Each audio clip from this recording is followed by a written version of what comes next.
بسم اللہ الرحمن الرحیم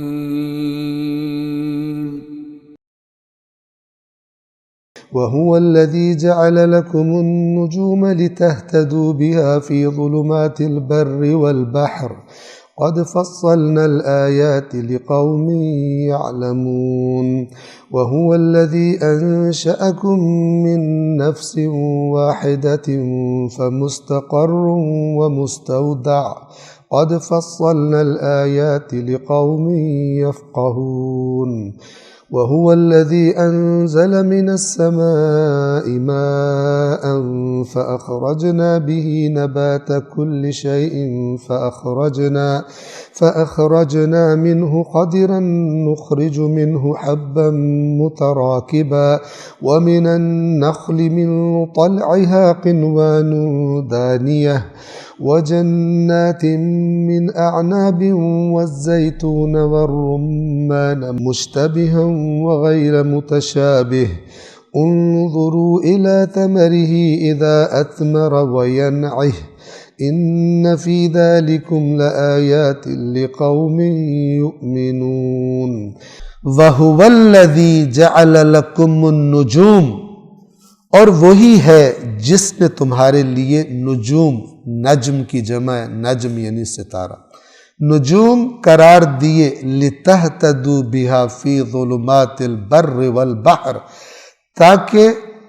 خشکی اور سمندر کے اندھیروں میں ان کے ذریعے ہدایت پاؤ۔ آج تو چونکہ سائنسی گیجٹس آ گئے اور بہت کچھ آ گیا، لیکن خاص طور پہ جب قرآن نازل اس زمانوں میں جو سمت معین کی جاتی تھی اور لوگ بھٹکنے سے بچا کرتے تھے، وہ یہی ستارے وغیرہ ہوتے تھے۔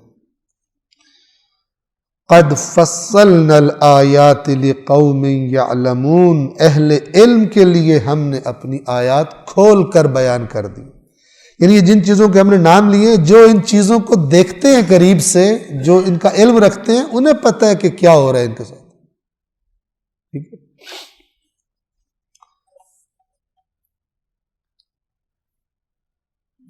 آیت نمبر 98، وَهُوَ الَّذِي أَنشَأَكُمْ، اور وہی ہے جس نے تمہاری نشأت کی، نشأت یعنی اٹھانا، پیدا کرنا، باہر نکالنا اور پھر اس کو بڑھانا، یہ سب شامل ہے اس میں۔ اور وہی ہے جس نے تم سب کو ایک ہی من نفس واحدۃ، ایک ذات سے پیدا کیا، نفس واحدہ سے، یعنی تم سب کا باپ ایک ہے، اس لیے کہ حوا بھی حضرت آدم ہی کے وجود سے ان کو بنایا گیا تھا۔ ٹھیک ہے، یا ایھا الناس اتقوا ربکم الذی خلقکم من نفس واحدۃ ثم جعل منها زوجها، پھر اسی نفس واحدہ سے اس کے زوج کو بھی اللہ تبارک و تعالی نے خلق منها زوجها، اس کے زوج کو خلق کیا۔ وہی ہے جس نے تم سب کو ایک ہی ذات سے پیدا کیا، فمستقر ومستودع، پھر ایک جائے استقرار ہے اور ایک جائے ودیعت، مستقر ومستودع۔ مستقر اس جگہ کو کہتے ہیں کہ جہاں پہ کوئی چیز قرار پا جائے، یعنی فائنل اس کی ڈیسٹینیشن ہو، فائنل منزل ہو، اور مستودع اسے کہتے ہیں جہاں پہ عارضی طور پر ہو، ودیعت یعنی گویا امانت کے طور پہ کچھ دیر ہے اور پھر وہاں پہ نہیں رہے گی۔ اس معنی کی جو تطبیقات ہیں، مثلا انسان مختلف جگہوں پہ اس کو اپلائی کر سکتا ہے۔ مثال کے طور پر کچھ جو ہے وہ امانتاً ماؤں کے پیٹ میں اور کچھ جو ہے اس دنیا سے نکل کر اس دنیا میں آ چکے جو ان کے رہنے کی جگہ ہے۔ ٹھیک ہے، اور یہ تطبیق بھی ہے کہ مستقر اور مستودع کیا ہے؟ مستودع یہ دنیا ہے جہاں پر عارضی ہو تم، اور مستقر یعنی ہر نفس کا ایک مستودع ہے اور ایک مستقر ہے، یعنی ایک وہ جگہ ہے جہاں پر وہ عارضی طور پر ہے، اور ایک وہ جگہ جہاں پہ اس کا استقرار ہے، وہ قرار پائے گا، فائنل اس کی ڈیسٹینیشن۔ قد فصلنا الآیات لقوم یفقہون، اور ہم نے سمجھنے والوں کے لیے، صاحبان فہم کے لیے اپنی آیات کو کھول کر بیان کر دیا ہے۔ یعنی جو بات کو سمجھنے والا مزاج رکھتے ہیں وہ بات کو سمجھ سکتے، ہوشیار ہو سکتے۔ صلوات پڑھیں محمد وآل محمد۔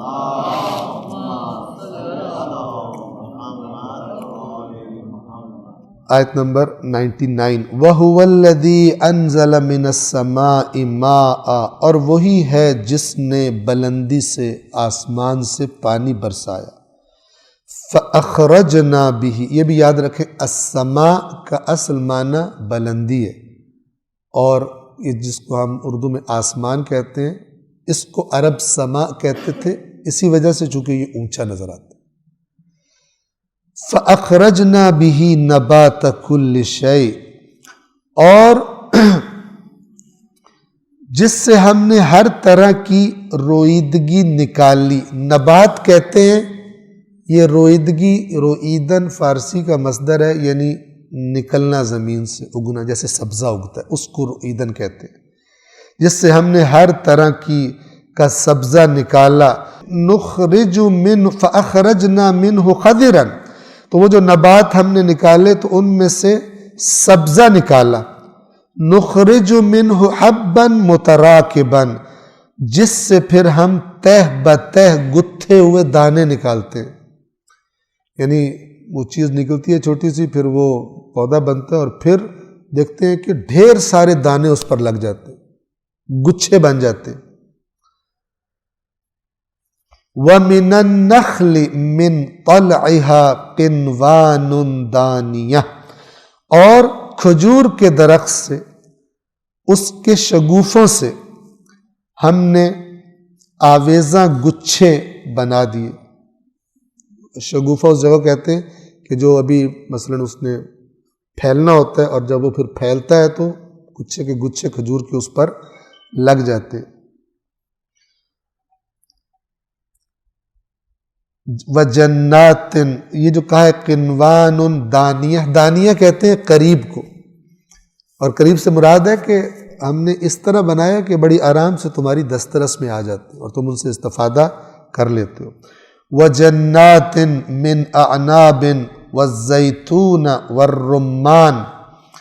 اور گھنے باغات انگوروں کے اور زیتون کے اور انار کے، مشتبہن وغیر متشابہ، آپس میں ملتے جلتے بھی اور آپس میں بالکل ملتے جلتے نہیں ہیں، دونوں طرح کے۔